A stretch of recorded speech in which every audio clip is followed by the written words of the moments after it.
Shalom FM Merkuri, sahabat di hari Sabtu ini, sahabat di 3 Februari 2024, ada perbincangan spesial saya dari pukul 1 hingga 2 siang ini seputar kesehatan ya, karena di 4 Februari kita memperingati sebagai World Cancer Day, dan di hari Sabtu ini sudah hadir narasumber yang akan memberi kata edukasi dan juga informasi seputar World Cancer Day, karena di off air ini cukup luar biasa ya.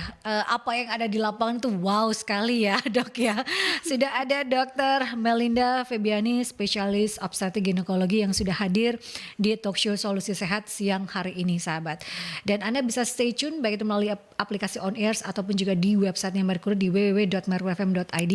Anda juga bisa bertanya bersama dengan Dr. Melinda Febiani sahabat terkait dengan World Cancer Day yang akan kita bahas selama 1 jam ke depan di line telepon di 562 0096 atau di WhatsApp call dan juga WhatsApp Messengers di 08173096 sahabat ya. Dan perbincangan ini juga bisa Anda saksikan kembali nantinya di YouTube channelnya Merkuri di Radio Merkuri 96. Apa kabar Dr. Melinda Febiani? Halo, selamat siang. Ketemu lagi ya Dok? Ketemu lagi. Saya sampai lupa. Pernah. Tapi dulu membahasnya adalah masih COVID gitu yes, ya Dok benar. Ya. Sekarang berkaitan dengan World Cancer Day yang diperingati setiap tanggal 4 Februari ya Dok yes. Ya. Nah bicara tentang World Cancer Day ini, kenapa tanggal 4 itu dipilih sebagai puncak peringatan, dan kalau melihat ke belakang sejarahnya seperti apa, kemudian apa yang melatar belakangnya kok tanggal 4 Februari gitu Dok? Jadi sebenarnya pada tanggal 4 Februari waktu itu, nun jauh di sana, karena di Paris acaranya ya. Dimulai itu di tahun 2000 sebenarnya Mbak. Jadi waktu itu ada KTT dunia, tapi lebih ke arah cancer. Jadi kayak beberapa orang dari pemerintahan dan lain sebagainya, penggiat-penggiat tentang cancer itu mereka bikin KTT di Paris. Waktu itu mereka akhirnya punya yang namanya Piagam Paris melawan cancer. And then because of that, jadinya diputuskan, dideklarasikan bahwa kita harus punya World Cancer Day yang diperingati akhirnya setiap 4 Februari. Itu awal mulanya gitu. Iya. Itu awal mulanya gitu ya. Kenapa dipilih 4 Februari? Karena adanya sebuah kongres gitu ya Dok ya. Kongres, benar. Itu yang melatar belakangi kenapa diperingatinya untuk World Cancer Day adalah di tanggal 4 Februari.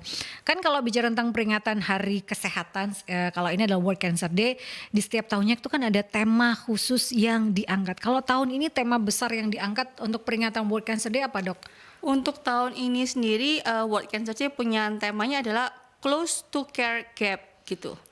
Jadi diharapkan atau tujuannya di tahun ini adalah bahwa tidak ada lagi gap atau kesenjangan, baik itu kesenjangan dalam hal perawatan, kesenjangan dalam hal untuk mencari atau seek for the health care gitu. Jadi diharapkan semua pasien dengan cancer itu memiliki peluang yang sama untuk mendapatkan mendapatkan treatment. Kemudian kalau sudah tidak bisa dilakukan treatment, at least mendapatkan paliatif ya untuk mempertahankan atau memperbaiki kualitas hidup dan lain sebagainya. Makanya dipilih tema ini dengan harapan adalah sebenarnya targetnya itu sebenarnya ke arah pemerintahan. Jadi tahun ini digalakkan supaya gimana caranya supaya kita bisa mendesak pemerintah itu supaya menyediakan layanan-layanan tersebut gitu. Ini supaya tidak ada gap ya, karena kan ini bicara tentang pasien gitu ya, sama rata dalam pelayanan kesehatan, dan supaya lebih mendekatkan diri gitu ya Dok ya, fasilitas-fasilitas kesehatan ini. Dan kalau masih bicara tentang seputar World Cancer Day di hari peringatannya ini, kegiatan-kegiatan apa saja Dok yang biasanya dilakukan? Karena ini kan tujuan utamanya adalah membangun awareness gitu ya terkait dengan cancer ini. Kegiatan-kegiatan ini biasanya dilakukan apa kalau Dr. Melinda biasanya melakukan berkaitan dengan cancer selain talk show ini ya Dok ya, untuk membangun awareness? Biasanya kegiatan besar apa Dok? Sebenarnya tujuannya kalau memang kita mau ya secara garis besar di worldcancer.org itu mereka punya 6 langkah yang harus bisa dilakukan. Yang pertama ya jelas kita harus bergabung. Contohnya kayak apa yang kita lakukan pada hari ini. Bergabung untuk take an action. Nggak perlu sih harus sampai teriak-teriak di jalanan kan, juga nggak juga ya kalau sekarang kan nggak juga ya. Jadi at least kita harus bergabung, kita menyerukan mungkin ini hal kecil sederhana yang kita lakukan pada hari ini ya, tapi dengan banyak yang mendengar, mungkin ada juga anggota pemerintahan yang mendengar, mungkin oh ya benar gitu. Kemudian yang kedua ya jelas ya, untuk take an action zaman sekarang it cost a money, butuh dana. Betul. Jadi mungkin yang bisa dilakukan ya charity, apapun itu. Kemudian jelas kita harus komitmen, membagikan komitmen yang dilakukan adalah ya zaman sekarang medsos. Ya, betul. Terus juga kampanyenya perlu itu tadi nggak di jalan apa nggak perlu juga bisa pakai medsos juga. Terus ya bikin acara, biasanya kan ada acara-acara ya, mungkin karena saya di bidang obstetrik dan ginekologi, mungkin ada acara pap smear gratis. Betul. Seperti itu benar ya. Kemudian juga ya kita sebagai mungkin saya dan beberapa teman-teman sejawat yang memang kami berkecimpung di dunia medis ya, seyogyanya memang kita memberikan informasi kepada masyarakat gitu. Edukasi dari para ahli ini yang dibutuhkan gitu ya. Jangan sampai mendapatkan edukasi ataupun juga informasi dari orang yang salah, bukan orang yang berkompeten untuk memberikan edukasi dan informasi. Itu yang harus dipahami ya, sahabat. Dan untuk bicara secara general penderita kanker di Indonesia, kita tidak bicara dunia ya Dok, tapi di Indonesia sendiri itu seperti apa gitu ya kondisi realnya Dok? Jadi sebenarnya tiap tahun pasti akan meningkat, pasti. Peningkatannya itu kalau kayak saya tadi sempat nyari data ya, dari tahun 2018 itu data terakhir naik dari 1,4 jadi 1,8%. Wow. Itu tapi 2018. Yang terbaru itu ada lagi tahun 2020. Itu memang angka kanker tahun 2020 itu sebanyak 397.000. Di mana 234 orang itu meninggal. Gitu ya. Tapi kalau data dari Kementerian Kesehatan tahun 2022 yang terbaru saya tadi coba nyariin 2023 belum keluar Mas ya. Oke, jadi yang 2022 itu di Indonesia itu angka prevalensinya 136 orang per 100.000 penduduk. Wah. Dan Indonesia itu berada di peringkat ke-8 di Asia Tenggara. Itu untuk kanker secara global. Tapi kalau untuk kanker yang di bidang saya, yang paling sering memang jelas kanker serviks. Betul. Kanker serviknya Indonesia ini luar biasa loh Mbak. Kita menempati urutan ke-2 di Asia Tenggara dan nomor 1 di Asia. Ya. Di Asia Dok kita. Iya.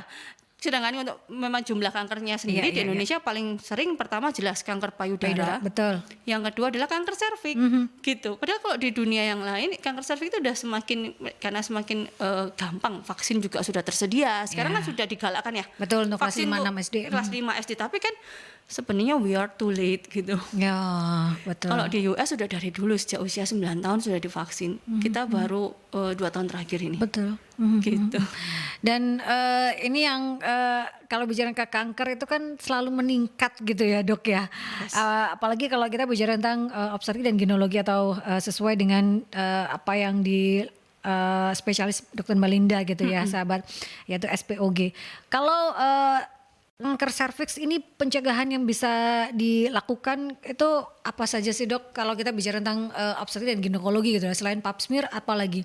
Karena ini kan nomor 2 gitu ya. Kalau kita bicara serviks gitu ya Dok ya, itu kan bisa dikatakan kalau muncul gejala adalah sudah stadium lanjut kalau misalnya serviks. Seperti apa Dok pencegahan yang sebenarnya bisa dilakukan kok?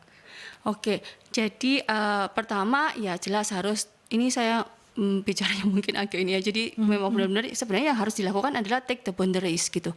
Kenapa kok kita baru vaksin untuk anak-anak mulai umur 9 tahun sejak 2 tahun yang lalu ya? Karena mungkin kita agak susahnya ya karena boundaries ya. Mungkin kita budaya timur juga ya.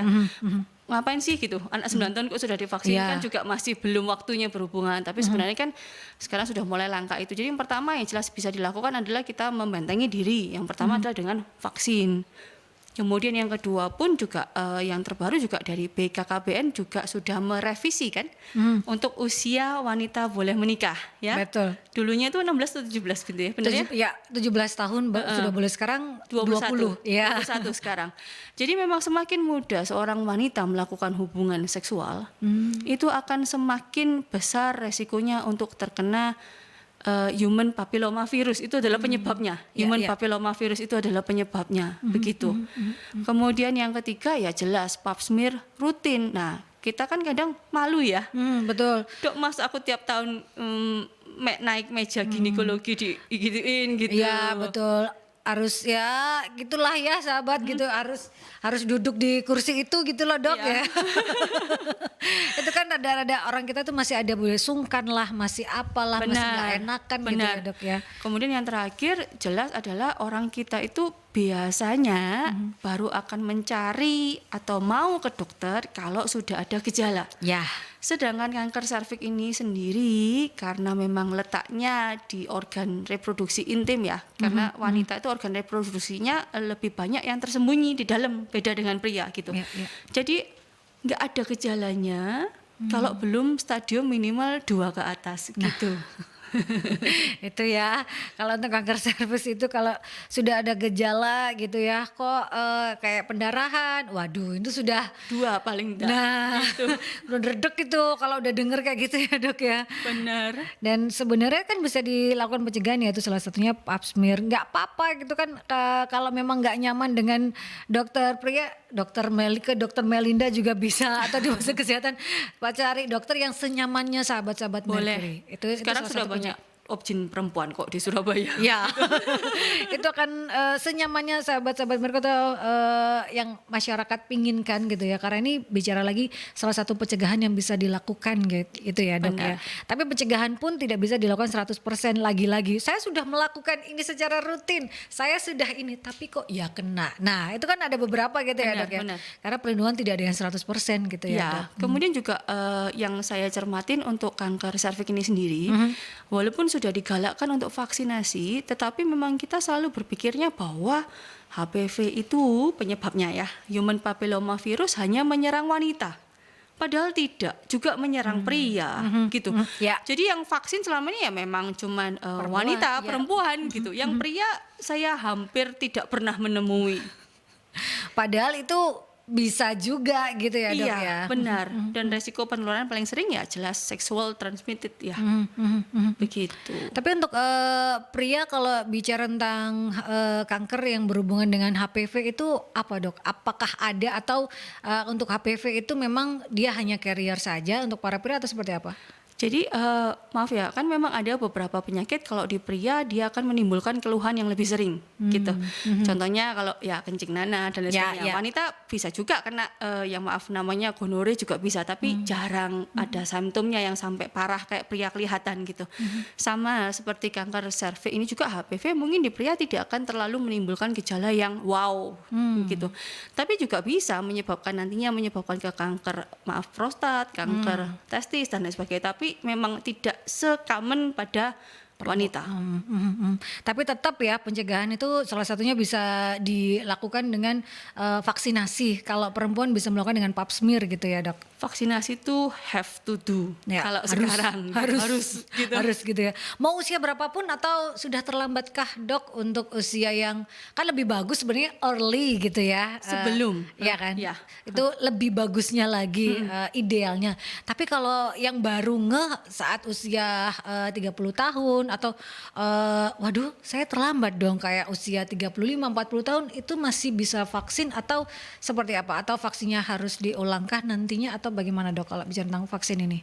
Jadi sebenarnya memang yang paling tepat itu adalah dilakukan sebelum melakukan hubungan seksual. Makanya kita pakai cut off-nya memang sebelum 15 tahun, tapi kalau di US itu sudah dilakukan vaksin sejak anak usia 9 tahun. Begitu.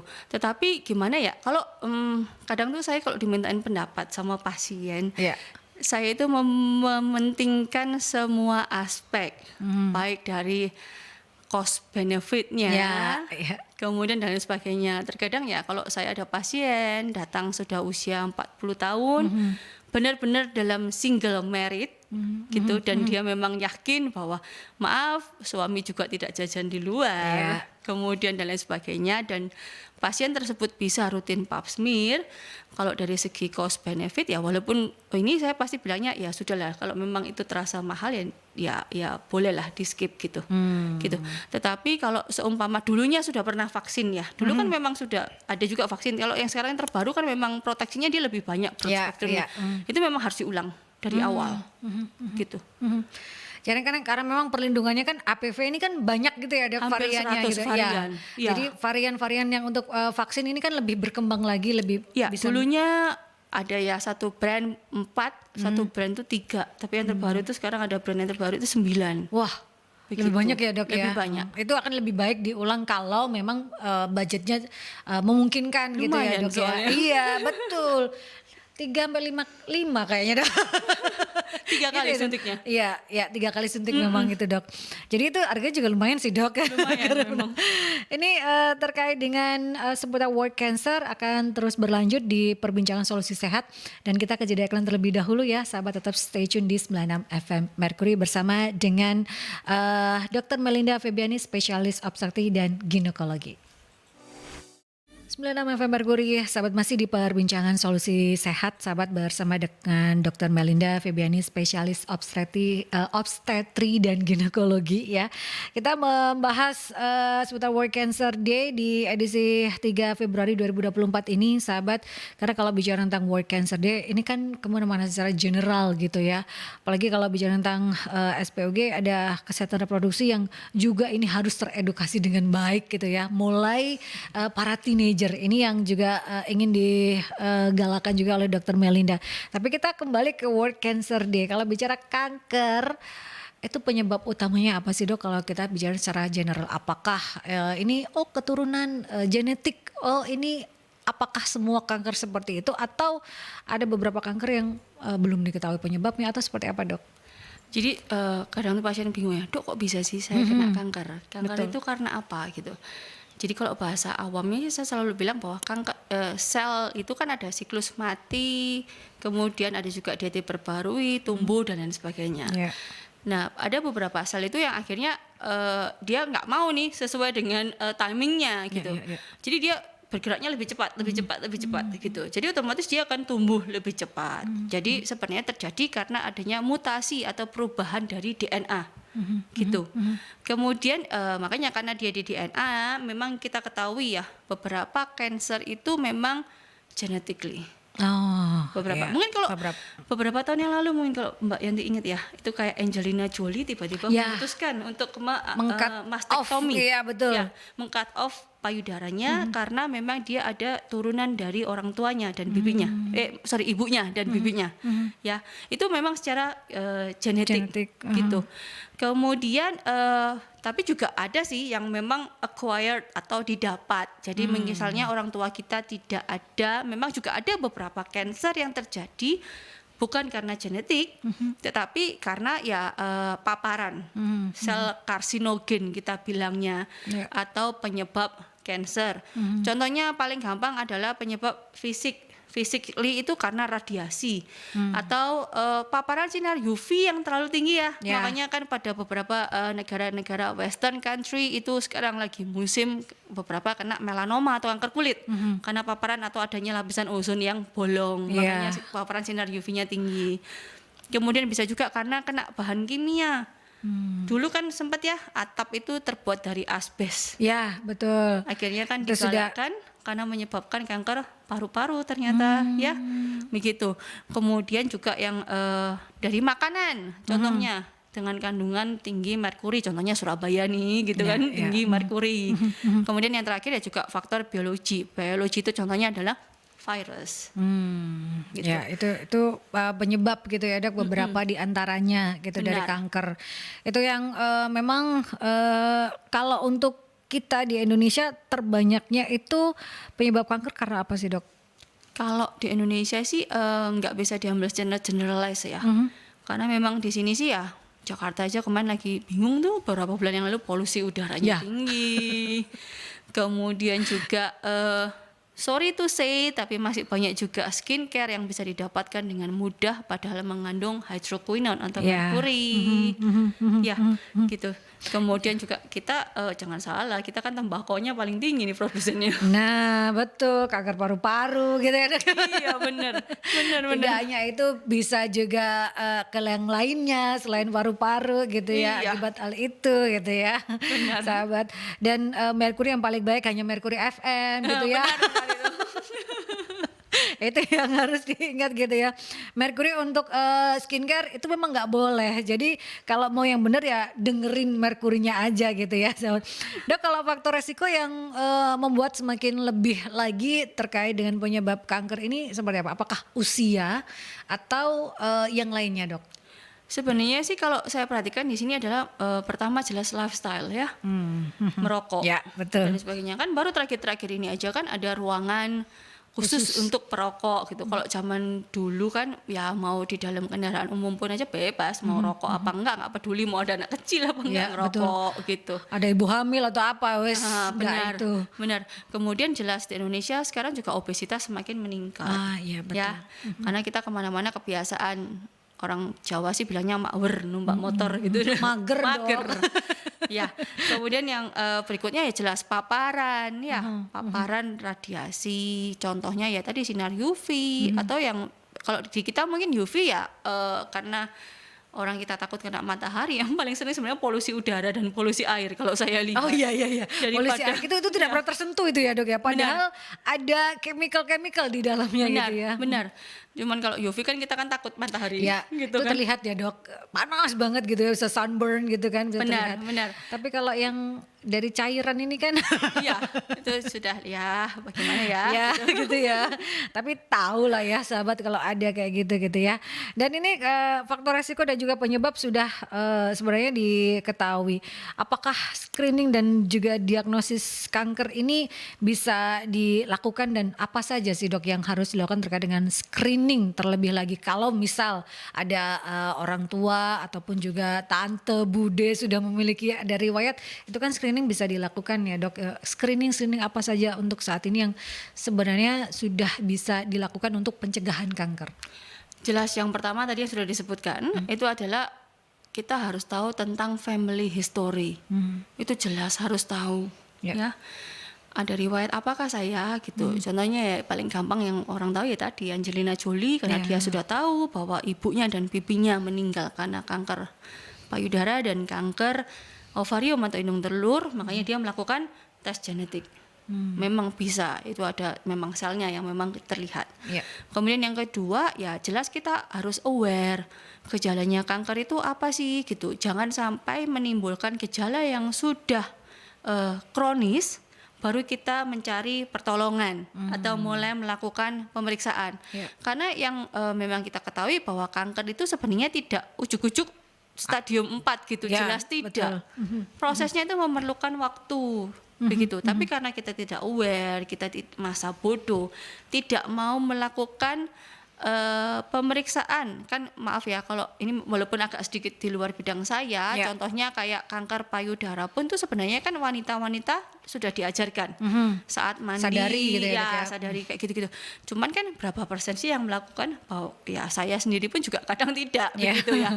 Kemudian yang kedua ya screening berkala, contohnya juga wanita sudah dianjurkan bagi wanita di atas usia 21 tahun yang sudah aktif melakukan hubungan seksual. Kita sih kadang nggak ngurus ya mau sudah menikah apa tidak, tetapi yang pasti sudah melakukan hubungan seksual ya itu harus rajin pap smear. Tetapi pada kenyataannya kan ya tidak gitu. Masih merasa tabu untuk ke dokter kandungan ataupun untuk melakukan pemeriksaan, padahal kalau sudah seksual aktif ya setelah 3 tahun ya harus mulai melakukan pemeriksaan itu ya, Dok ya. Benar. Itu tadi untuk mencegah, sahabat, terserah lah mau aktif umur berapa gitu ya. Tapi untuk kesehatan reproduksinya juga harus diperhatikan. Itu ya, Dok ya. Begitu. Ini ada pertanyaan sebelum nanti saya tanyakan kepada dokter juga, apakah pengobatan kanker ini ditanggung BPJS? Itu kan yang selalu ditanyakan oleh sahabat-sahabat Merkuri. Ini ada pertanyaan dari Ibu Anissa. Dok mau tanya, jika pernah terkena kanker, misal kanker payudara, apakah peluang untuk terkena jenis kanker lainnya itu akan lebih besar, Dok? Oke, jadi ini walaupun agak sedikit melenceng ya dari bidang saya, tetapi memang yang saya ketahui bahwa kanker payudara itu memang ada beberapa tuh yang sensitif terhadap hormon. Dan itu memang menurut penelitian atau saya juga ada beberapa pasien itu related ke kanker ovarium atau indung telur. Oh, begitu. Iya. Nah, saya tidak tahu bahwa ibunya ini dulunya dari hasil pemeriksaan spesimen saya tidak tahu ya, maksudnya sudah dilakukan operasi apa tidak, itu biasanya bisa dilakukan tes. Untuk dilihat ya dok, ya, itunya dia jaringannya related ya. ke hormon atau tidak. Kalau memang dia related ke hormon, biasanya untuk kanker payudara itu juga akan disarankan untuk melakukan operasi pengangkatan indung telur. Oh. Memang begitu. Jadi bisa gitu ya. Jadi untuk Bu Anissa mungkin lebih baik apakah melihat riwayatnya dulu atau Benar. sekarang juga lebih baik melakukan pemeriksaan dan menceritakan gitu ya dok ya, Ya, riwayat kesehatannya seperti apa.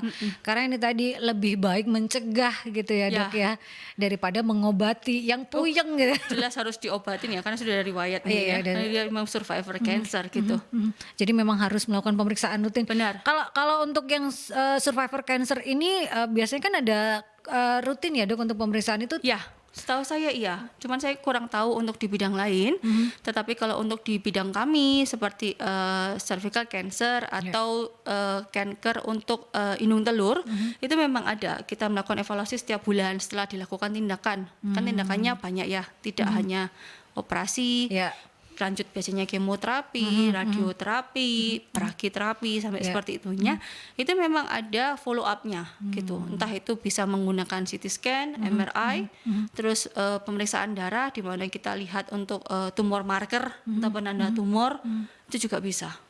Kadang orang kita itu kalau sudah, oh ibu sudah bersih sel kankernya, sudah nggak akan mau datang lagi gitu ya dok ya, sehingga pas kok saya gini lagi ya dok gitu. Orang kita kebanyakan gitu ya dok ya. Benar. Padahal dengan melakukan pemeriksaan rutin itu akan mencegah hal-hal yang fatality tersebut gitu. Ini ada pertanyaan dari Pak Imam. Kalau dengar kata kanker pasti mikirnya itu mematikan. Tapi apakah ada kanker yang paling mudah untuk disembuhkan ya dok? Jadi begini ya, kanker itu sebenarnya tumor itu ada dua. Kalau kita bicara tumor, Ya, ada ya. tumor jinak dan ada tumor ganas. Tumor ganas itulah yang kita sampaikan sebagai cancer. Ya. Ya, itu tadi tergantung dari stadium berapa kita lihatnya. Karena kita mau kanker apapun kita memakai patokan kalau sudah stadium 4 itu berarti sudah metastasis kita bilangnya atau sudah menyebar gitu Pak. Ya, kan kalau seumpama menyebarnya ke mana dulu? Kalau seumpama menyebar sudah sampai ke otak ya jelas kita nggak mungkin operasi diangkat otaknya kan ya nggak Ya, mungkin ya, betul, gitu. betul. Bener ya. Jadi sebenarnya semakin early atau semakin awal kanker itu dideteksi sebenarnya survival rate-nya itu besar. Bahkan untuk kanker serviks itu kalau memang kita rajin sekarang itu pap smear bukan hanya pap smear konvensional. Ya. Tetapi sekarang sudah ada pap smear yang dengan mendeteksi virus HPV-nya langsung Ya, dideteksi. betul. Jadi sebelum kita terkena kanker itu sudah ada namanya stadium precancer. Nah, kalau seperti itu jelas prevalensinya membaik atau survival rate-nya dalam 5 tahun itu besar sekali. Begitu. Jadi ini semuanya bergantung ya kalau bicara mana adakah kanker yang paling mudah disembuhkan, bergantung lagi gitu ya dok. Stadiumnya saat Ya. ditemukan di berapa. Semakin early ditemukannya mungkin stadium 1 ya istilahnya kesempatan Anda untuk sembuh juga semakin besar gitu ya. Benar. Tapi kalau sudah ditemukannya stadium 3B, 4 repot ya dok Repot, ya. Itu ya. gejalanya sudah banyak yang ditemukan. Benar. Kemudian Sudah melibatkan organ lain. Nah, itu sudah mulai repot gitu ya, Iya. sahabat. Ini menyambung dari pertanyaan saya, apakah pengobatan kanker ini ditanggung BPJS sih, Dok? Sebenarnya memang ditanggung sama BPJS, tetapi kembali lagi BPJS juga punya rules atau punya aturan ya. Dan juga rumah sakit kan sekarang ada penggolongan rumah sakit. Ya. Jadi rumah sakit tipe A, tipe B, tipe C dan lain sebagainya gitu. Memang kalau pakai BPJS kan ya ada beberapa pasien yang bilang ribet dok gitu. Karena betul. kita harus dari vaskes 1 nanti dia kan dirujuk ke rumah sakit tipe C Betul, dulu. ya. Gitu. Sekarang tipe C untuk pengobatan kanker juga kita terbatas karena memang tidak tercover kalau dilakukan di rumah sakit tipe C. Jadi minimal tuh harus ke tipe B Ya. atau tipe A. Apalagi di Surabaya kan tipe B dengan tipe A kan ada beberapa Ya. gitu banyak. Jadi sebenarnya apakah ditanggung? Ditanggung, cuman karena ya rumah sakit tipe A itu juga jumlahnya tidak banyak sebanyak rumah sakit tipe C dan tipe D. Ya. Otomatis juga kadang kendalanya dari kami adalah tumpukan antrian pasien yang panjang. Betul. Kemo saja berapa lama gitu ya dok Benar, ya? benar. Untuk antrian yang menggunakan BPJS gitu ya. Benar sekali. Itu kan juga pengennya sembuh tapi antriannya cukup panjang. Nah, kalau bicara tentang cancer ini kan terus berjalan gitu ya penyakit Benar. ini gitu ya dok ya, terus tumbuh gitu. Ini yang juga menjadi permasalahan. Menyambung juga berkaitan dengan tema besar dari World Cancer Day adalah close to care gap untuk di Indonesia, karena ini masukan ya dok, karena mungkin dengan adanya ini adalah ada perbaikan-perbaikan dan ini untuk masyarakat yang lebih baik lagi untuk mendapatkan pengobatan. Sudah baik atau ada yang mungkin dari segi ini seperti apa dok? Karena kan tahapannya sendiri memang untuk pengobatan kanker yang pertama adalah penentuan stadium ya. Ya. Dari penentuan stadium kalau memang dia masih operable atau bisa kita lakukan tindakan operasi, ya kita lakukan tindakan operasi. Tetapi kan terus tidak berhenti di situ. Ya. Ada pengobatan lanjutan, kemoterapi, radioterapi, ya. Dan juga ada juga hormon terapi begitu.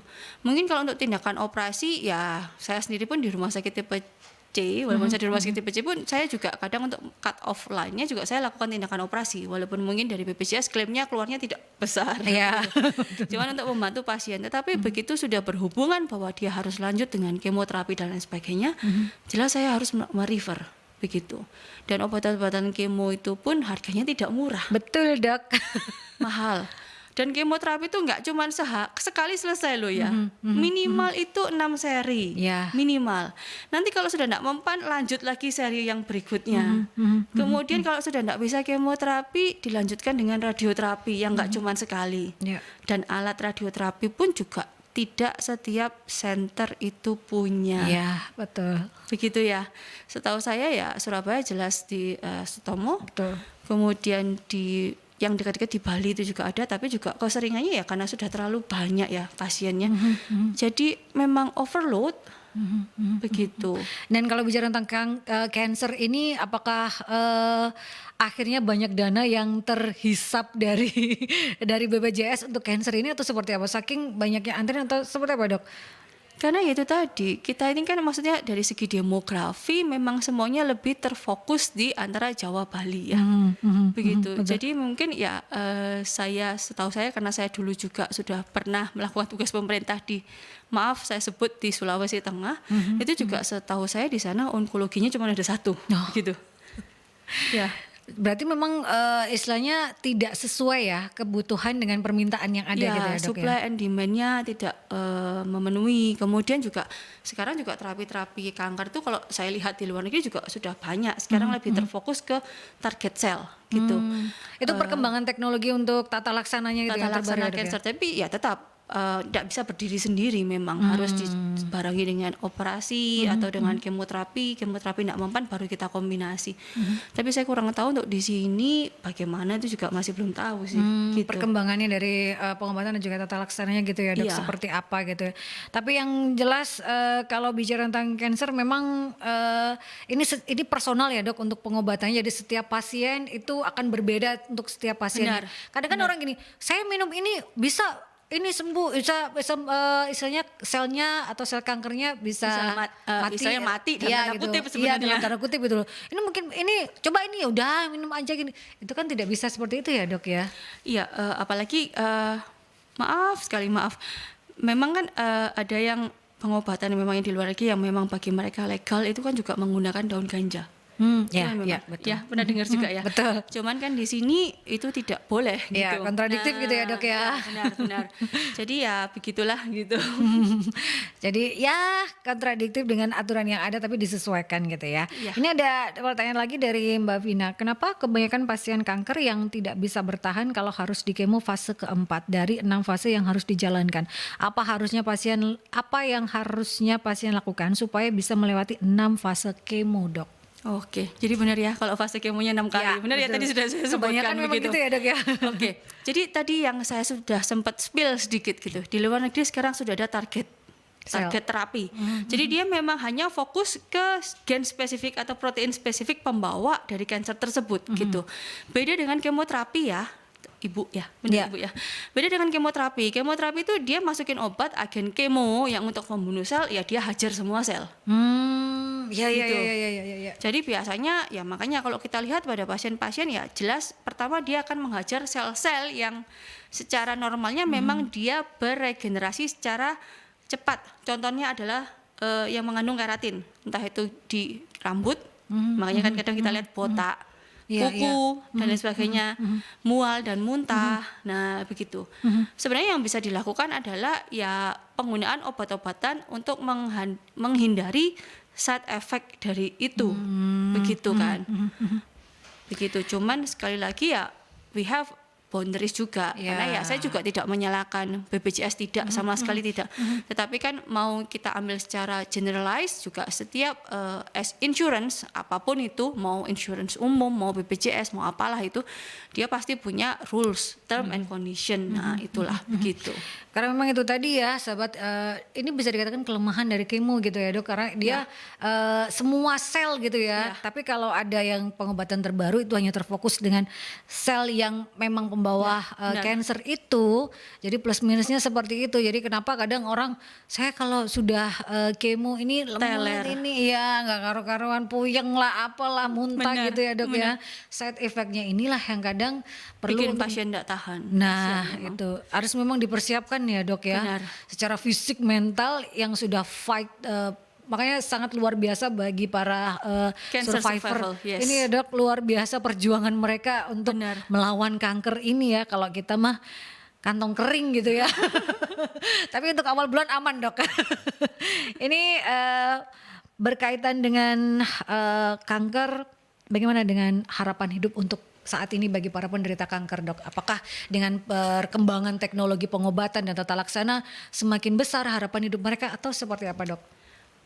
Untuk survival rate-nya seperti yang saya sampaikan di awal ya, more earlier terdeteksi itu jelas akan semakin bagus. Ya. Ya, tapi kalau kita ambil secara generalize itu sebenarnya survival rate-nya itu bisa sampai 67%.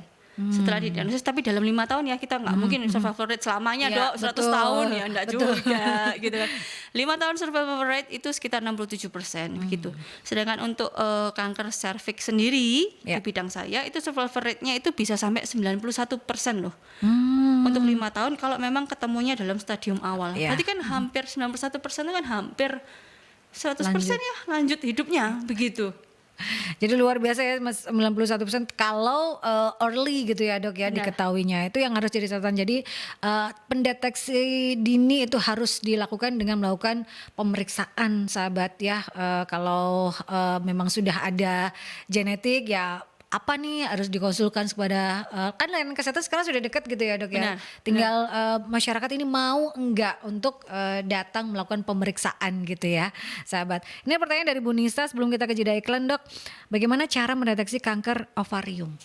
Oke, kalau untuk kanker ovarium sendiri itu memang gejalanya dia tidak akan maksudnya bukan se-ekstrim ya, tetapi memang lebih ini sih. Cuman yang jelas ya kanker secara general itu pasti akan menyebabkan pertama penurunan berat badan itu sudah pasti gitu. Kemudian yang kedua wanita itu kadang merasa bahwa saya sudah punya anak jadi wajar kalau perut saya buncit. Ya Ya, betul. gitu. Padahal perut buncit itu coba diraba lah gitu. Kadang saya raba, ibu enggak tahu kalau perutnya besar ya, enggak tahu dok. Saya kira perutnya besar aja. Biasanya terus pasiennya tak suruh megang sendiri perutnya. Ini apa ini ada bakso di dalam gitu. Ya.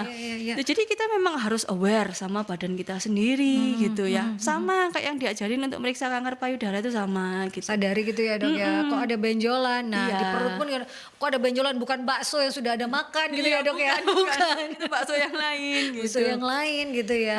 Terus juga mungkin ya pada wanita jelas ya kalau sudah mulai ada kelainan pada organ reproduksi paling awal tandanya jelas keputihan. Nah itu kita harus mulai aware kenapa ya saya kok keputihan ya, bukan belum tentu juga kalau keputihan pasti kanker ya enggak juga. Keputihan yang seperti apa dok yang mengarah ke kanker ini? Apakah ada perbedaan dengan yang keputihan biasa atau ada perbedaannya dok?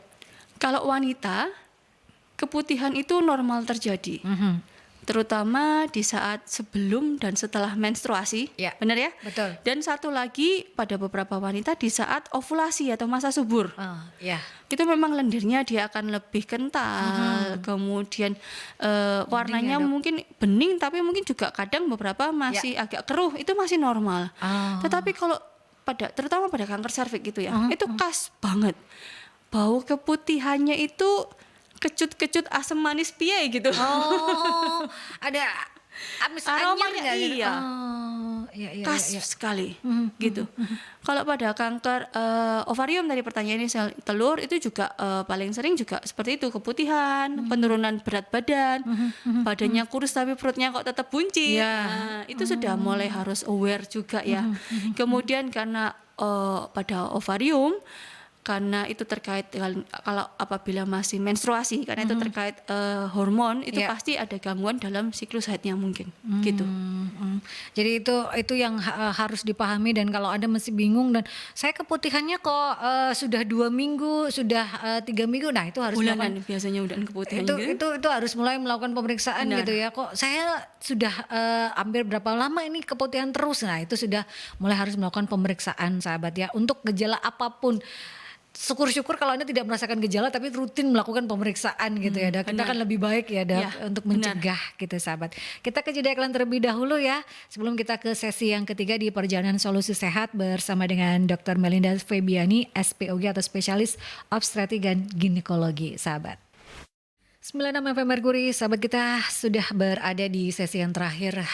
Kurang dari 10 menit, cepat sekali Dok, 1 jam kalau kita membahas ini karena memang dekat ya Dok dengan keseharian. Ini kan kita bicara tentang kesehatan, sahabat. Yang pengennya adalah masyarakat kita tuh sehat supaya bisa tetap beraktivitas, bisa belajar dengan baik, sehingga para ibu nantinya bisa mendidik generasi berikutnya akan lebih baik lagi gitu ya Dok. Kita pengennya adalah seperti itu. Dok, berkaitan dengan cancer, lifestyle ya atau gaya hidup ini banyak menjadi faktor penyebab penyakit untuk sekarang ini ya, sahabat. Untuk cancer sendiri itu seberapa mempengaruhi, Dok, lifestyle ini? Besar. Ya. Seberapa besar, Dok? Besar. 90% atau 80% Dok lifestyle mempengaruhi cancer?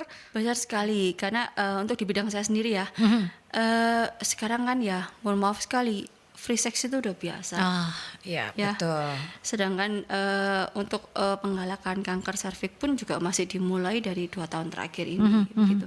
Nah, terus apa kabar dengan yang sudah usianya di atas targeting di anak kelas 5 SD gitu yang saat ini mungkin sudah beranjak ke arah Yang milenial gitu ya, Dok. Milenial mah udah terlalu tua. Gen Z gitu ya. Gen Z yang baru. Apa sih gen apa sih nggak tahu saya itu.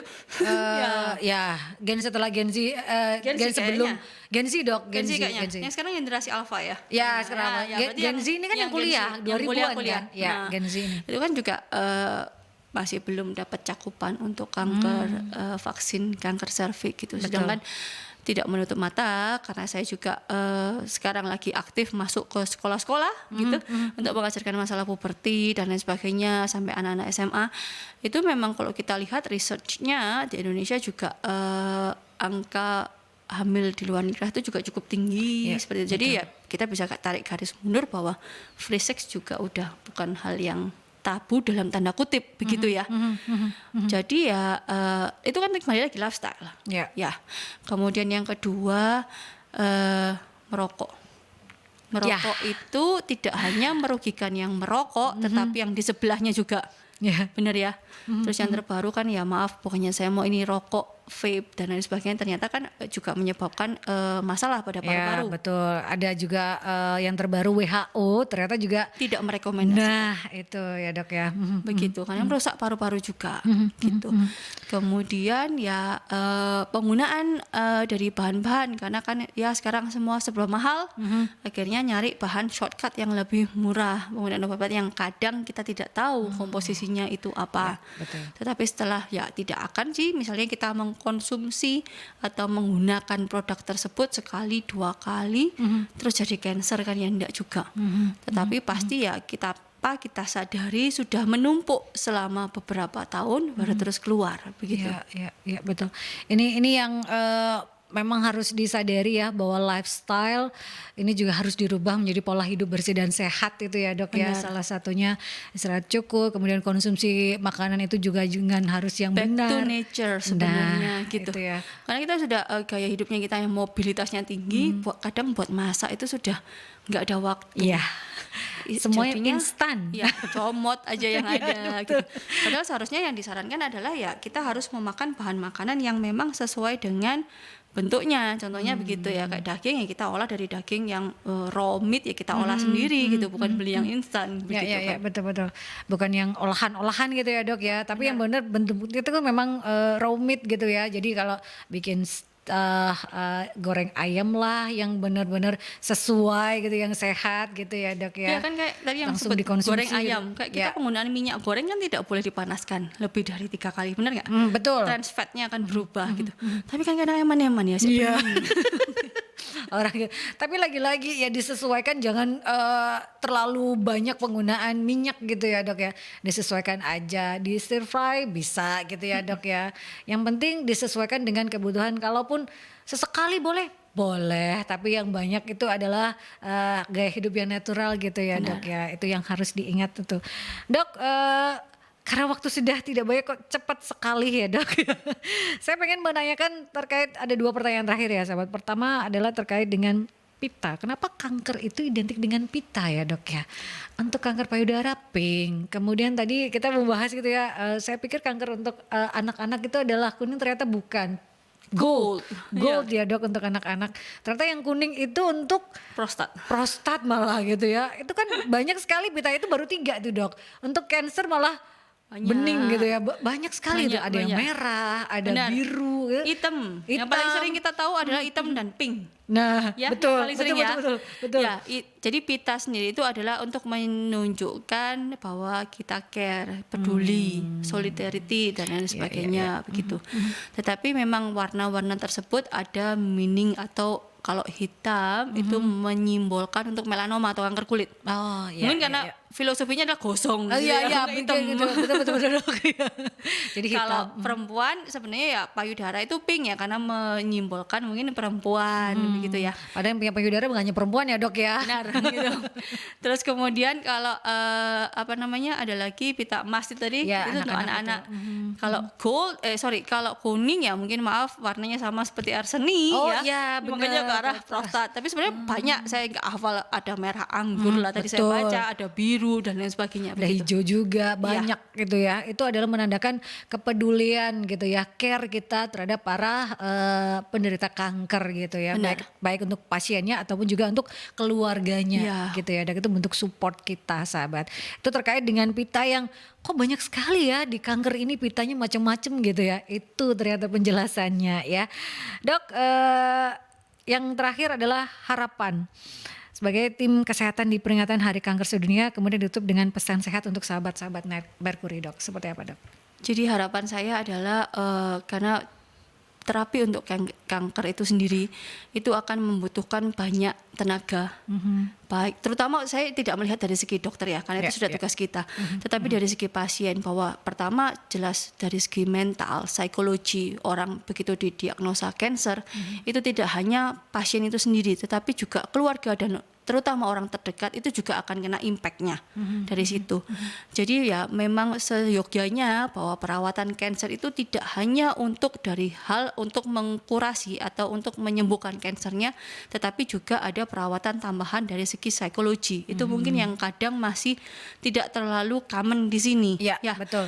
Kemudian karena ya bagaimana lagi di saat orang dengan pengobatan kanker tadi kan sudah sempat ditanyakan, pada saat sudah melalui tindakan seperti kemoterapi dan lain sebagainya, sudah capek fisik dan lain sebagainya, ditambah dengan side effect-nya, itu kadang orang itu dia akan lebih ya wis lah nyerah aja aku gitu.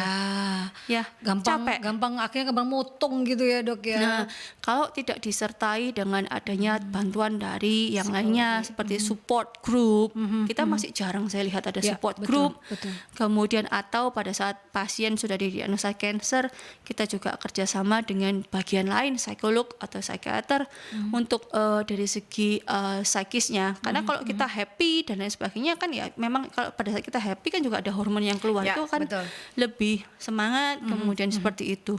Kemudian harapan saya yang berikutnya adalah bahwa fasilitas untuk penyediaan obat-obatan maupun terapi yang dilakukan untuk radioterapi dan lain sebagainya, ya saya tahu memang harga alatnya juga mahal dan lain sebagainya. Tetapi ya kita memang masih kurang, terutama untuk alat-alat yang sudah tahapan lanjut seperti tadi yang saya sampaikan, radioterapi itu juga cuman nggak semua kota ada. Ya, betul. Ya Mbak tahu sendiri ya. Iya, mungkin ya. betul. Gitu. Jadi apalagi yang terpelosok gitu ya, Dok ya. Itu Ya, pasti akan benar. susah bahkan. Susah. Jadi kita pengennya adalah di World Cancer Day ini sesuai dengan tema Close to Care Gap, ini tidak hanya kerja dari para tenaga kesehatan tapi juga seluruh elemen masyarakat, baik itu Benar. untuk pemangku kepentingan terutama berkaitan dengan perawatan kanker yang memang tidak mudah dan tidak murah gitu ya, Benar Dok ya. sekali. Pesan sehat untuk sahabat-sahabat Mercury seperti apa, Dok, sebagai penutup?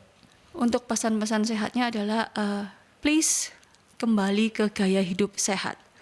Gaya hidup sehat itu tidak hanya untuk mencegah atau mengurangi resiko terkena kanker, tetapi juga untuk hal yang lainnya. Di bidang saya sendiri juga dengan kita kembali ke gaya hidup sehat, mungkin juga akan meningkatkan angka misalnya kesuburan untuk gampang hamil dan lain sebagainya. Karena memang gaya hidup kita memang sudah menyimpang jauh gitu. Kembalilah ke gaya hidup sehat. Sebenarnya hal yang paling simpel adalah makanan pertama ya. Kemudian yang kedua, perbanyak aktivitas fisik. Itu yang harus dipahami ya, sahabat. Gaya hidup kembali back to nature gitu ya. Yes, Dan benar. sudah waktunya di akhir perjalanan, Dok, 1 jam tidak terasa. Benar sekali. Terima kasih Dr. Melinda Febiani SPOG sudah hadir di perbincangan solusi sehat berkaitan dengan tema seputar World Cancer Day, sahabat. Dan untuk Anda yang tertinggal jangan khawatir karena perbincangan kita di edisi Sabtu 3 Februari 2024 ini bisa Anda saksikan kembali di YouTube channelnya Mercury di Radio Mercury 96. Dan kita udah harus pamit undur diri ya, sahabat. Saya Andel Sari dan juga Dr. Melinda Febiani SPOG harus undur diri di perbincangan seputar solusi sehat kali ini. Stay safe, stay healthy, be happy, dan sampai jumpa, sahabat. Sampai jumpa.